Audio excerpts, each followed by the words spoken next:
All right, my friends. I hope you've been enjoying this beautiful full moon energy. Aaron here bringing you some more honest astrology.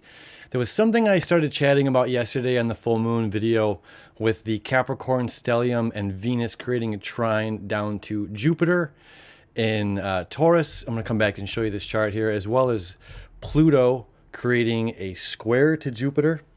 Okay, this is something I started to talk about yesterday, and then as this is kind of all free flow off the cuff, I missed a point that I wanted to come back here and talk about.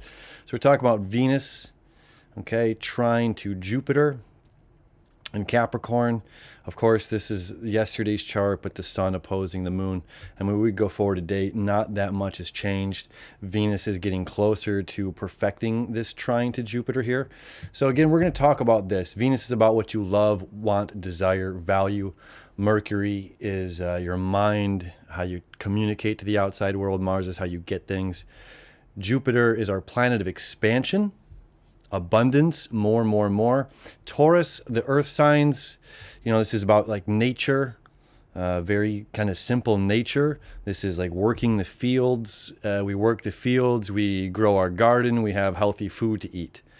Kind of simple as well. It deals with money, finances, and material possessions, and overall things, okay? So the point I was getting at yesterday was about attention being the cousin of popularity. And we do things as a society, and of course our sun is in community society, connected with Pluto, about transforming our society, square to Jupiter, about an abundance of material possessions and goods. So here we go. Now, if you go back about 100 years ago into around 1920s, you're to have a nice, let's say, a nice job. You have to have a well job. For a man like myself, I have to have a good job to be able to afford a nice home. And if I afford a nice home, then I can get a nice car. These are the stepping stones that we used to implement.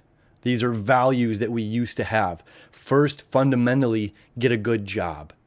Get a good job, get yourself a good home. Once you have a nice home, or your payments on the home, you can afford yourself a nice vehicle. Right? We need a vehicle, but the home is almost primarily more important. So that we get a nice vehicle. And then when you have paid for the nice vehicle with your nice career that you have, you can afford a nice or better wardrobe, a flashier or just nicer apparel. Okay. And of course, because you can afford the nicer apparel and the nicer car and the nicer home, essentially or eventually you get a more ecstatic, a more interesting social life. Okay. So because you have a career, the career gets you the home. And then you have the home, then you buy the car, you have clothes, and then you have a social life. And the social life and all of these things are going to get you the attention. And of course, that attention gets popularity as well. And let's not lie, there is a bit of a mating dance that happens. Okay, so as far as men goes, this is a part of our mating dance into attracting a mate, attracting the opposite sex. I'm a person who is, who can hold down a job, who can hold down a career, who is reliable, trustworthy, and earns and has ambitions. Okay, now those are ambitions. Those are like good qualities and good things to have. So over time, right, we've been able to see this. And humans are really amazing at manipulation and almost kind of scamming. So we come to the conclusion having nice clothes and a nice car or a nice social life gets the attention and the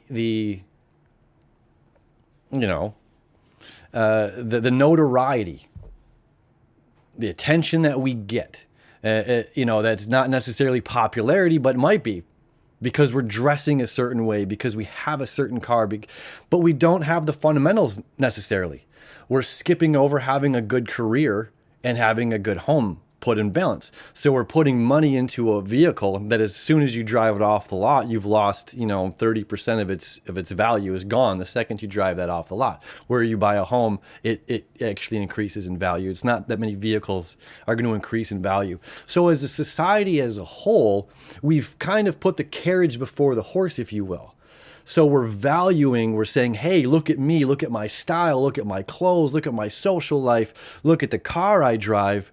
Not like, what am I putting into it, and the foundation. Okay, the foundation, that foundation of, I'm not saying don't buy nice things for yourself, but what I'm saying is, again, we're astrologically, it's even suggesting that we're putting the carriage before the horse, where societally we're valuing the wrong things for the wrong reasons, and then the floor kind of gets pulled out from underneath us.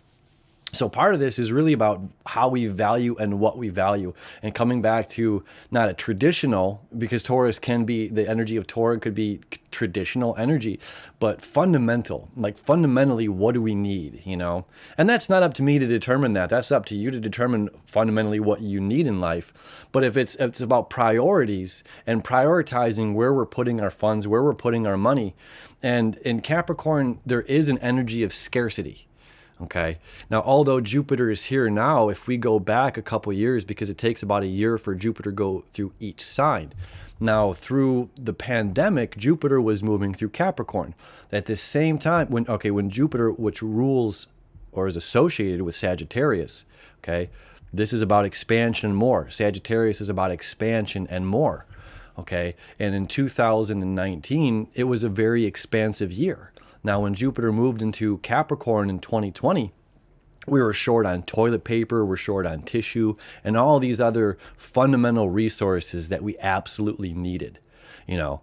And it's like those fundamental things we can't overlook, you know, to make sure that whatever it is, that's up for you to determine this. But this is, as a societal, as a whole, it's coming back to this, you know. It's like we have to transform our priorities, and then what we find maybe even attractive. You know, do we find that attractive? It's just like, oh, you put all this money into your wardrobe or whatever, but you've got nothing for yourself. You know, it's just like, are we prioritizing that as a society, as someone who's achieved or accomplished or whatever it may be, you know? So it just is, in general, this is something I wanted to talk about yesterday that was really loud in the chart for me, that I wanted to share with us, and just prioritizing how we're spending our money, taking a look at it, and trying to not put the carriage before the horse, but you know, respect the chain of commands, or respecting the process. And one foot in front of another. And as well, this energy still is radical energy. With Aquarian energy, it's still radical energy. So it's not saying don't have flair or don't have style. We're in the age of Aquarius, which flair and style is certainly a part of us. But if we, you know, doing it in a place of authenticity, opposed to like, I'm doing this for the attention, I'm doing this to gain notoriety, I'm doing this certain thing, you know, just because it's popular or hip right now.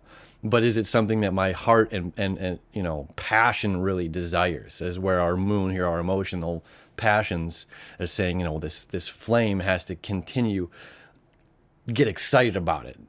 So, all right, my friends, this is what I wanted to share with you today. I hope you have a wonderful rest of your weekend, and we'll see you soon.